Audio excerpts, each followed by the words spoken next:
결국 매매가 7억에 서울의 15평짜리 아파트를 계약했습니다. 1년 만에 1억 5천만 원이 오른 가격이었지만 앞으로 더 오를 거라는 확신이 있었습니다. 매매가 7억 중 4억은 담보대출을 받아서 진행했습니다. 당시 변동금리가 2% 초반으로 매우 저렴해서 부담 없이 큰 액수의 대출을 받았습니다. 2021년 12월 이사한 지 3개월 만에 놀라운 일이 일어났습니다. 그녀가 산 아파트의 같은 면적이 7억 5천만 원에 거래되었습니다. 단번에 5천만 원 상승. 이게 정말로 오르네. 그녀는 3개월 만에 5천만 원을 벌었다는 사실에 황홀했습니다. 돈 버는 게 이렇게 쉬웠다니. 가족들과 주변 지인들에게 이 사실을 자랑하며 행복한 나날을 보냈습니다. 그러던 어느 날 동네 부동산을 지나면서 종이에 적힌 금액을 보고 너무 충격받았습니다. 대체 얼마가 적혀 있었을까요? 2021년 서울의 오피스텔에 살던 37세 지우 씨는 잠을 이루지 못했습니다. 항공사에서 승무원으로 일하며 고된 비행을 마치고 집에 돌아온 그녀는 침대 위에서 유튜브 영상을 뚫어지게 바라보며 고개를 끄덕이고 있었습니다. 화면에는 자극적인 제목들이 연달아 떠올랐습니다. 잠실 주공 5단지 신고가 기록, 끝없이 오르는 가락동과 문정동, 송파구 멈출 줄 모르는 고공행진, 하나같이 부동산 투자 심리를 자극하는 문장들이었습니다. 대학 동기와 항공사 동료들도 다들 부동산 이야기를 하며 열기를 더했습니다.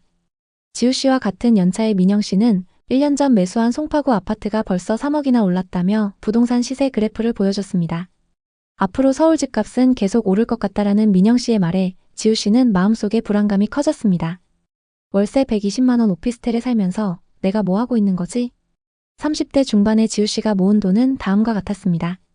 적금 1억 9천만 원, 주식 6천만 원, 부모님께 증여받은 5천만 원.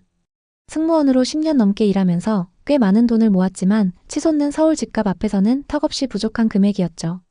하지만 2%대 저금리 주택담보대출을 활용하면 강남 투자가 불가능한 꿈만은 아니었습니다. 친구들의 성공담과 커뮤니티의 상승론에 휩싸인 지우 씨는 점점 더 강렬한 투자 욕망에 사로잡혔습니다. 그녀는 밤낮을 가리지 않고 부동산 관련 자료를 검색했습니다. 송파구 구축 급매, 문정 대단지 매물, 대출 잘 받는 방법. 머릿속은 온통 부동산으로 가득했습니다. 그러던 어느 주말 지우 씨는 송파구 문정동의 한 부동산에 방문했습니다. 네이버 부동산에서 봤던 매물을 실제로 보려고 찾아갔던 거죠. 인근에서 유일하게 15평 매물이 있었고 단지 규모도 1000세대를 넘었습니다. 중개사는 그녀를 보고 자신있게 말했습니다. 송파에 이 정도 금액으로 살 수 있는 아파트는 없어요. 지금 계약 안 하시면 몇 달 뒤엔 8억까지 올라 있을 거예요. 오래된 아파트였지만 관리가 잘 되어 있었고 무엇보다 깔끔하게 인테리어된 집 내부가 너무 마음에 들었습니다. 집 주인분이 얼마 전에 인테리어 하신 거라서 손볼 곳도 없어요. 바로 들어와서 사시면 됩니다. 지우 씨는 지인들과 온라인 커뮤니티에 지금 아니면 영원히 못 산다는 의견에 공감하면서 투자를 진행하기로 마음먹었습니다. 결국 매매가 7억에 문정동의 15평짜리 아파트를 계약했습니다. 1년 만에 1억 5천만 원이 오른 가격이었지만 앞으로 더 오를 거라는 확신이 있었습니다. 매매가 7억에 담보대출로 4억을 받아서 진행했습니다. 당시 변동금리가 2% 초반으로 매우 저렴해서 부담 없이 큰 액수의 대출을 받았습니다. 계약서를 쓰는 동안 손이 떨렸지만 서명을 마치고 나자 묘한 해방감이 밀려왔습니다. 지우 씨는 먼저 부동산 투자에 뛰어들었던 친구들에게 계약 사실을 알렸고 곧 집들이에 초대했습니다. 집에 놀러온 친구들의 반응은 폭발적이었죠. 지우야, 드디어 강남 3구 입성. 이제 앞으로 오를 일만 남았네. 축하 메시지가 쏟아졌습니다. 그녀는 자신이 마침내 성공한 사람들의 리그에 합류했다고 믿었습니다. 2021년 12월 이사한 지 3개월 만에 놀라운 일이 일어났습니다. 지우 씨가 산 아파트의 같은 면적이 7억 5천만 원에 거래되었습니다. 단번에 5천만 원 상승. 지우 씨는 비행 대기 중에 부동산 앱을 확인하며 입을 다물지 못했습니다. 이게 정말로 오르네. 그녀는 3개월 만에 5천만 원을 벌었다는 사실에 황홀했습니다. 월급 외에 자산이 이렇게 빨리 불어날 수 있다니 그전에는 상상하지 못했던 일이었습니다. 그 무렵 유튜브 알고리즘은 지우 씨를 부동산 콘텐츠의 세계로 끌어당겼습니다. 서울 송파 대출 당겨서라도 사라. 지금 안 사면 벼락거지 된다. 이런 제목의 영상이 끝없이 추천되었습니다. 전문가들은 하나같이 상승론을 이야기했습니다. 강남은 절대 안 떨어진다. 지우 씨는 그런 영상을 보며 만족감을 느꼈습니다. 그녀는 주택 청약 통장을 해지하고 그 돈으로 경매 강의를 신청했습니다. 청약? 이제 나한테 필요 없어. 난 이미 서울 아파트가 있으니까. 그녀는 이제 집을 단순한 주거지가 아닌 인생 성공의 상징으로 여겼습니다. 크리스마스 시즌 그녀는 지인들과의 모임에서 자신의 투자 성공담을 자랑스럽게 늘어놓았습니다. 레버리지 투자가 최고야. 대출을 이용해서 돈을 버는 거지. 그녀의 말에 사람들은 감탄했고 지우 씨는 자신이 세상을 다 가진 듯한 기분이었습니다. 그러나 2023년 상황이 바뀌기 시작했습니다. 한국은행이 기준금리를 계속 올렸습니다. 지우 씨의 변동금리는 4.6%로 치솟았고 월 이자는 150만 원을 넘었습니다. 월급으로 감당이 가능했지만 생활비를 아껴가며 버텨야 했습니다. 친구들과의 모임 자리에서 한 친구가 조심스레 말을 꺼냈습니다. 이제 영끌은 진짜 위험하다던데. 너네 괜찮아? 지우 씨는 그 말을 듣고 싶지 않았습니다. 금리는 곧 내리겠지. 강남은 안 떨어져. 불안을 달래기 위해 그녀는 부동산 커뮤니티에서 긍정적인 글만 골라서 읽었습니다. 또 호갱 노노와 지역 카페에서도 상승론에 대한 내용만 봤죠. 그런 글을 볼 때마다 불안이 잠시 잦아드는 듯 했습니다. 하지만 TV를 켜면 매일같이 부동산 하락에 대한 뉴스가 나왔습니다. 2023년 초 현장 분위기가 궁금했던 지우 씨는 계약했던 부동산에 방문했습니다. 고객님, 요즘 집값이 많이 떨어지긴 했는데 그래도 곧 오를 거예요. 기다려보시죠. 하지만 금매 종이에 적힌 금액을 보고 너무 충격받았습니다. 15평 금매 5억. 7억에 샀던 아파트가 5억에도 안 팔리는 상황이었죠. 오를 거라고 믿음을 갖고 버티던 지우 씨는 몇 달 뒤 시세를 확인하기 위해서 다른 부동산에도 들렀습니다. 요즘 저 아파트 얼마나 하나요? 혼자 살 거라서 15평 정도면 충분해요. 중개사는 말했습니다. 금매로 나온 매물이 하나 있긴 한데 상태가 별로 안 좋아요. 시세는 4억 8천만 원입니다. 1층 매물이었지만 너무 충격적이었습니다. 언제까지 떨어질지 앞이 캄캄했죠. 집으로 돈 벌 생각이었는데 지금은 집이 감옥 같아요. 그녀는 소비를 극단적으로 줄였습니다. 필라테스 대신 집 앞 산책로, 배달 대신 집밥. 하지만 월급은 이자 납부일마다 증발했고 카드 할부는 끝없이 이어졌습니다. 2024년부터 강남권 금매가 소진되며 빠르게 시세를 회복했고 송파구 시장도 급상승세를 탔습니다. 하지만 소형 평형의 입지가 별로 좋지 않은 지우 씨의 아파트는 좀처럼 반등의 기미가 보이지 않았습니다.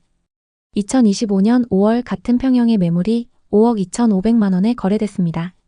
손실은 1억 8천만 원. 시세는 언젠가 오를 거야. 근데 그 시기가 언제일까?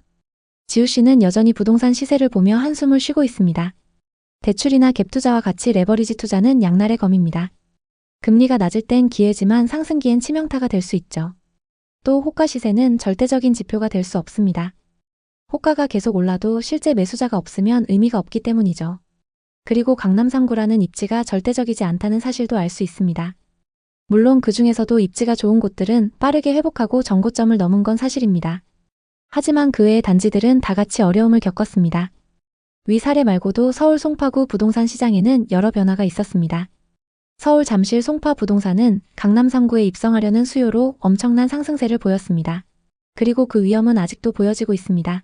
지금 상승장에서의 최고가를 돌파한 곳들도 보이는데요. 하지만 같은 송파구인데도 상승기 가격에 비해 30%까지 빠진 곳도 있습니다. 그럼 이곳들은 지금이 적정 가격일까요? 지금부터 송파구의 하락 아파트를 확인해보고 지역 전반적인 분위기를 살펴보겠습니다. 그리고 영상 후반부에는 현재 송파구에서 주목해야 하는 곳을 소개하겠습니다. 송파의 아파트를 고민하고 계신다면 오늘 영상 끝까지 시청해주세요. 그럼 14억 7천만 원까지 거래됐던 아파트부터 살펴보겠습니다. 송파구 풍납동에 위치한 동아한가람입니다. 이 아파트는 95년식 782세대 최고 18층의 아파트입니다. 한강 조망이 가능하고 역까지 도보로 이동이 가능하기 때문에 구축인데도 전세와 월세 수요가 높습니다. 한강뷰는 도로 쪽 북서양 매물이고 로얄동은 101동으로 공원과 한강뷰가 가능합니다. 용적률이 높은 편이지만 재건축과 리모델링에 대한 기대감이 높습니다. 84타입이 2019년 11월 7억 8천만 원이었는데요. 2년 만에 6억 9천만 원이나 상승해서 14억 7천만 원까지 거래됐습니다. 그리고 최근 13층 매물이 10억 4천만 원에 거래되면서 고점 대비 4억 3천만 원이나 하락했는데요. 정말 이 정도로 많이 하락했을까요? 거래 내역을 살펴보면 2021년 101동 1205호 매물이 14억 7천만 원에 거래됐습니다. 14억 7천만 원에 거래됐던 매물하고 최근 10억 4천만 원에 거래된 매물은 같은 타입 매물입니다. 다만 조망과 층수가 좀 차이 나는데요. 최고가에 거래됐던 매물은 101동 12층 매물이고 최근 하락 거래된 매물은 13층 매물입니다. 101동 고층 매물이 시세가 조금 더 높기 때문에 동일 조건으로 얼마나 빠졌는지 확인해 보겠습니다. 최고가에 거래된 매물과 같은 동인 101동 10층 매물이 11억 7천만 원에 나와 있습니다. 최고가 14억 7천만 원 대비 3억가량 저렴하게 나와 있고 전세 4억 9천만 원의 세입자가 거주 중이기 때문에 현금 6억 8천만 원으로 매수가 가능합니다. 다음은 송파구 장지동에 위치한 송파 파인타운 3단지를 보겠습니다. 1단지부터 13단지까지 대규모 주거타운을 형성하고 있습니다. 역세권 입지의 규모도 크기 때문에 상승장에서 엄청난 상승을 기록했습니다. 3단지는 30평형 3개 타입으로 구성되어 있습니다. 84타입이 2019년 9월 평균 8억 9,800만 원에 거래됐는데요. 2년 만에 6억 3천만 원이나 상승해서 21년 9월 15억 2,800만 원에 거래됐습니다. 이 아파트의 현재 시세는 어떨까요? 최근 2층 매물이 11억 7,500만 원에 거래되면서 고점 대비 3억 5천만 원이나 하락했습니다. 정말 이 정도로 많이 하락했을까요? 거래 내역을 살펴보면 2021년 305동 803호 매물이 계약됐습니다. 매매가 15억 2,800만 원에 거래됐는데요. 30대 투자자가 상승장 끝물에 매수했습니다. 상승기 때 8층 매물이 15억 2,800만 원에 거래됐고 최근 2층 매물이 11억 7,500만 원에 거래되면서 3억 5천만 원 하락했습니다. 현재 307동 중층 매물이 12억 5천만 원에 나와 있는데요. 총 9개 부동산에 내놨는데 거래가 잘 안되고 있습니다. 고층 매물 기준 고점 대비 2억 7천만 원 하락해 있는 상황입니다. 송파구에는 하락 이후 반등을 못하고 있는 단지들이 있지만 정고점을 이미 돌파한 곳들도 있습니다. 지역 내에서도 양극화가 심한 상황인데요. 그렇기 때문에 오히려 투자 전략을 세우기도 좋습니다. 먼저 송파구 시세를 이끌고 있는 단지들을 보겠습니다. 잠실 3대장과 잠실 주공 5단지, 장미아파트, 또 신천동의 파크리오, 미성크로바, 잠실 진주, 방이동의 올림픽 선수 기자촌, 가락동 헬리오시티 같은 곳들이 있습니다. 현재 시세가 그 입지를 말해주고 있는데요. 급매물은 나오자마자 소진되고 거래 금액도 이미 신고가를 기록하고 있습니다. 거래가 활발한 파크리오와 헬리오시티의 시세를 살펴보겠습니다. 84타입 기준 낮은 가격순으로 나열해보면 21억 5천만 원부터 나와 있습니다. 대부분 저층 매물들인데 20억을 넘고 중층 이상 매물은 평균 23억 정도로 형성되어 있습니다. 또 송파에는 재건축 단지들도 많은데요. 잠실 주공 5단지부터 아시아 선수촌, 올림픽 선수 기자촌, 그리고 올림픽타운까지 규모가 큰 단지들이 많이 있습니다. 이 중에서는 올림픽타운이 시세가 가장 저렴한데요. 여기도 가장 저렴한 매물이 18억 중반을 넘습니다. 거래 현황을 쭉 살펴보면 하락장 이후에 계속적으로 상승해서 전고점까지 회복한 모습입니다. 송파에는 이렇게 시세가 높은 곳들이 있는 반면 빌라나 다가구 주택이 밀집되어 있는 지역도 있습니다. 문정역부터 장지역까지 이어지는 라인과 가락시장역부터 오금역까지 이어지는 라인입니다. 가까운 곳에 상권도 잘 형성되어 있고 교통이 편리하기 때문에 많은 분들이 선호하는 곳입니다. 이 지역은 청약을 노리거나 갭 투자를 준비하고 있는 분들이 많이 거주하는 곳입니다. 송파에는 앞서 살펴본 최상급지 아파트 단지들과 빌라 다가구 밀집 지역 외에 많은 분들이 관심 갖고 계신 곳들도 있습니다. 거여마천과 위례신도시, 또 장지동과 문정동 그리고 가락동의 구축, 마지막으로 방이역 주변 재건축입니다. 먼저 거여마천입니다. 송파 중심 생활권에서는 벗어나 있지만 괜찮은 가격대의 신축 단지가 들어서 있습니다. 이편한 세상 송파 파크센트럴과 송파 시그니처 롯데캐슬입니다. 다만 아직까진 인프라가 좀 부족한데요. 앞으로가 더 기대되는 곳입니다. 다음은 위례신도시로 자차로 서울 출퇴근하기 좋은 곳입니다. 물론 거주하시는 분들은 교통체증을 많이 얘기하시지만 이 정도 입지면 충분히 좋습니다. 20평대 아파트로는 송파 꿈의 그린과 송파 더 센트레가 있고 조금 더 큰 평형을 원하시면 위례 송파 푸르지오와 힐스테이트 송파 위례가 있습니다. 좀 더 송파 중심지랑 가까운 게 좋은 분들은 8호선 장지역 인근을 보시면 좋은데요. 송파 파인타운과 파크 하비오 푸르지오가 있습니다. 지하철역이 가깝다는 장점이 있고 가든파이브를 포함해서 주변 상업시설이 잘 형성되어 있습니다. 그 다음으로 많은 분들이 보시는 곳들이 가락동에 있는 가락 금호와 가락 쌍용입니다. 가격이 저렴한 건 아니지만 상대적으로 접근하기 좀 더 가볍기 때문에 많은 분들이 관심 갖고 계신 곳들인데요. 보통 파크리오와 헬리오시티로 갈아타기를 준비하시는 분들이 많이 선택하시는 곳입니다. 물론 실거주하기에도 괜찮은 입지입니다. 잠실 주공이나 장미 아파트는 어렵지만 재건축에 투자하고 싶다 하시는 분들은 방이역 인근을 보시는데요. 대표적으로 방이동 대림과 현대 아파트입니다. 물론 이 지역도 최저가가 17억 중반부터 시작해서 가격대가 높긴 합니다. 많은 분들이 송파에서 갈아타기로 생각하시는 곳은 헬리오시티와 파크리오, 좀 더 나가면 잠실 엘리트인데요. 요즘은 현금이 부족하더라도 대출 7억, 8억에서 10억은 기본이 돼버린 상황입니다. 많은 분들이 자산을 늘리기 위해서 계속 갈아타기 전략을 쓰고 계신데요. 하지만 최근 대출 한도를 6억까지 제한하면서 이마저도 쉽지 않은 상황입니다. 그럼 지금 송파에서 주목해야 하는 곳은 어디일까요? 앞으로 오를 지역을 선점하고 싶다면 거여마천 재정비 촉진지구에 주목하시는 게 좋습니다. 지금은 노후 주거지역이지만 개발이 완료되는 시점에는 기존의 거여마천 이미지가 완전히 바뀌면서 새로운 시세를 형성할 걸로 보입니다. 거여마천 다음으로 주목하셔야 하는 곳은 장지동인데요. 장지동 중에서도 장지역 인근 송파 파인타운 단지들과 위례 신도시 단지들입니다. 지금 이 인근에 누적된 매물이 급격히 늘어났습니다. 매물이 많이 늘어나면서 시세 조정이 가능하다는 건 급매물을 잡기 쉽다는 뜻입니다. 거여마천 지역의 재개발 매물과 송파 장지동의 파인타운 그리고 위례 단지들의 시세를 잘 살펴보시는 게 좋습니다. 송파구에 관심 있는 분들에게 도움이 됐으면 좋겠네요. 오늘도 영상 봐주셔서 감사합니다. 항상 여러분의 성공적인 투자를 응원하겠습니다. 오늘 영상이 도움되셨다면 구독, 좋아요 부탁드립니다. 감사합니다.